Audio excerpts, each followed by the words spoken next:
keeping the endothelium safe. So we went to OR again, and in this patient we shifted the tube from the anterior chamber, same tube, into the ciliary sulcus. And fortunately this patient started showing improvement after few weeks. And then we routinely started implanting tube in this sulcus in patient having post-penetrating keratoplastic glaucoma and who were pseudophakic or aphakic. So retrospectively, we analyzed the data from our department from March 2017 to February 2020, and 43 eyes of 43 patients were implanted tube in this sulcus, and 24 eyes of 24 patients were implanted tube in the anterior chamber. So majority of our patients were implanted AGV FP7 model, and few of them were implanted this oral Adi implant, which is from Orolab company in India. 66 eyes of 66 patients were enrolled. So the mean follow-up was 25.04 months in sulcus group and 17.4 months in anterior chamber group, and they were statistically similar follow-up. And all patients having sulcus implantation expectedly were pseudophakic or aphakic patients. And patient who had significant cataract at the time of surgery, they underwent phacoemulsification along with tube insertion at the same time. And none of pseudophakic eyes had posterior capsule rupture or vitreous loss. So both the groups have similar age distribution as well as gender distribution. And preoperatively, most of the things were similar except this post-penetrating keratoplastic glaucoma, which was significantly higher in sulcus group, and previous ocular surgeries. So all the patient of sulcus group, they had phacoemulsification or corneal surgery. So post-operatively, complications were similar except tube blockade, which was more in sulcus group, and corneal decompensation, which was significantly higher in anterior chamber group.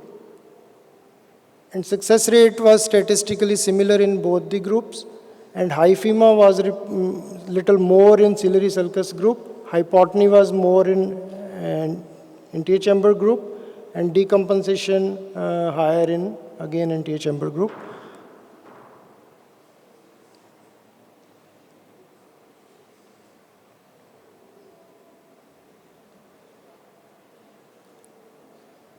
So our technique of implanting tube in the sulcus. So anterior chamber paracenteses were created. Conjunctiva was ballooned with xylocaine injection. So then peritomy was done. So as Adi implant is based on Berwald implant, we need extensive dissection, and both superior rectus and lateral rectus were hooked so that the wings of the implant can go underneath the muscles, and there are less chances of motility disorder in the postoperative period. So implant is being primed.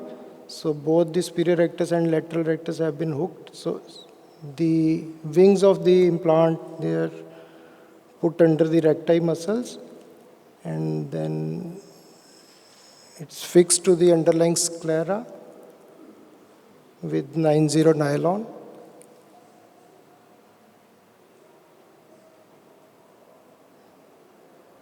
Then a track is being created with 23G needle between the subconjunctival space and ciliary sulcus. The needle is going behind the iris, and we can see it in the pupillary area. Now tube is being cut around 3 to 3.5 millimeter, little longer than we keep in anterior chamber. So with anterior bevel, it's being pushed into the track. So we can see it in the sulcus just behind the iris. So now it's being anchored with 90 nylon, and since it's non-valvular device, you have to occlude the lumen with 60 vicryl suture. So in the postoperative period, we have to continue anti-glaucoma medication because tube is going to function after 6 to 8 weeks when vicryl gives way and it becomes patent. Then partial thickness scleral flap, 4 millimeter into 2 millimeter is being put over the free end of the tube and conjunctiva is being sutured. So few of our patients post-operatively, you can see tube in the sulcus. So coming to discussion, in our study, both the groups have good control of intraocular pressure. So hypotony was more in anterior chamber group. When we are going into anterior chamber from the limbus, the created track is much shorter, so more likely to leak. Whereas if we are going from the into the sulcus, it creates a long track which works like a tunnel and it's less likely to leak. So the PPKG groups, it formed a major group in our patients, and they had less corneal decompensation in anterior chamber group as compared to ciliary sulcus group. So we inferred from the study that implantation into ciliary sulcus in pseudophakic or aphakic patients, it decreases the complication of corneal edema. So we advocate use of implant into the ciliary sulcus in patients, especially with post-penetrating keratoplasty glaucoma who are pseudophakic. So carry home message is both the techniques, they have equal success rate. However, ciliary sulcus technique appears to be safer and better alternative in patients having pseudophakia and post-penetrating keratoplasty glaucoma. So incidence of corneal decomposition is pretty less. Thank you.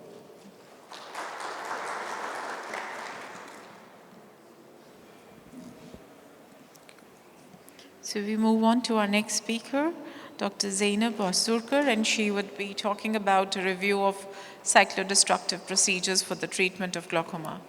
And following this, we'll have closing remarks from Dr. Shiravi.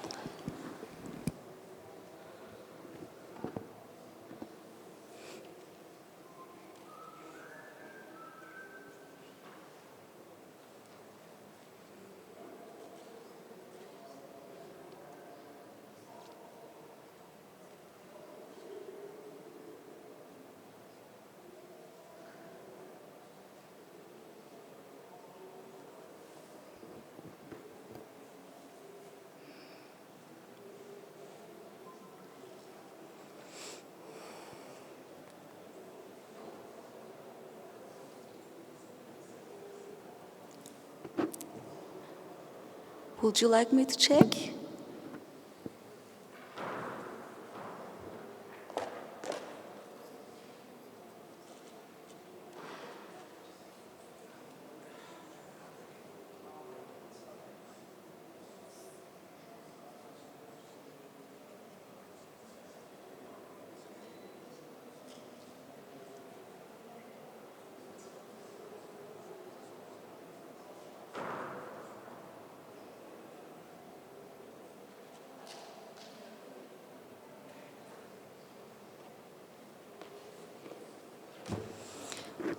Thank you. Good evening, and I would like to thank the organizing committee for inviting me to this meeting.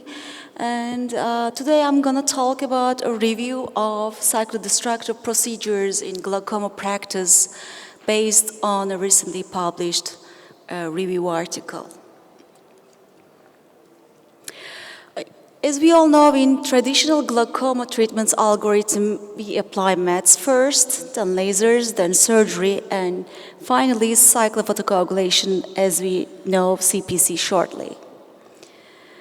But today it has changed now. In the treatment algorithm, we see CPC in the front rows, in particular glaucoma patients, and today I'm going to talk about the advancements.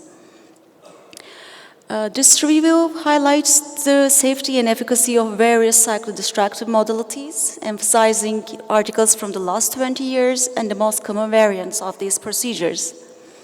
It focuses on transsacral cyclophotocoagulation, divided into continuous wave and micropulse laser treatment, as well as endoscopic cyclophotocoagulation and ultrasound cycloplasty. In glaucoma treatment, one of our purpose is to reduce aqueous humor production, and cyclodestruction plays this role through the coagulation or destruction of the ciliary body.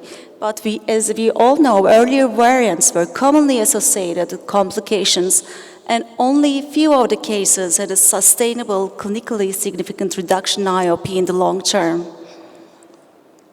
Now, the newer CPSC methods focus energy better. They have better safety profiles by destroying the processes more precisely, and they are important in treating glaucoma in a wider range of patients and earlier in our treatment algorithms. The advantages are they are safer compared to tubes and traps. There's no incision, so no postoperative restrictions. They are titratable, repeatable, and there is less intense postoperative management with less frequent follow-up, and they usually does not preclude future procedures. Continuous wave laser uses a probe, which we call G-probe, and it delivers uninterrupted laser energy to the ciliary body circumferentially. And in refractory glaucoma patients, these eyes respond well to continuous wave in most of the patients. And preoperative IOP has an effect on the absolute reduction in IOP. In eyes with initial IOP more than 30 millimeter mercury obtain at least 30% reduction at the last follow-up. And they are effective in decreasing medication burden in this group of patients.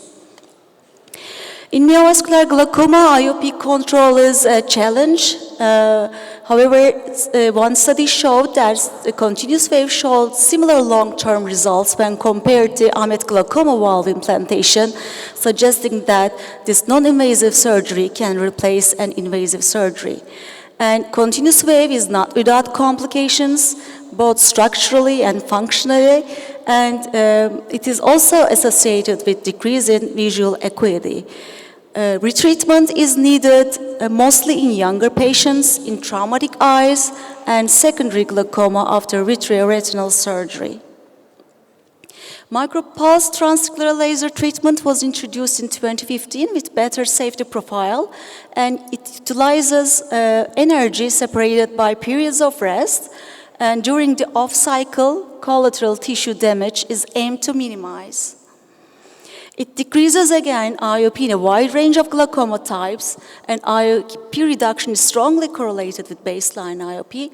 It is also effective in decreasing medication burden, both oral and topical, and it has less risk for postoperative visual acuity decline, which may be preferable over continuous wave in patients with good visual potential.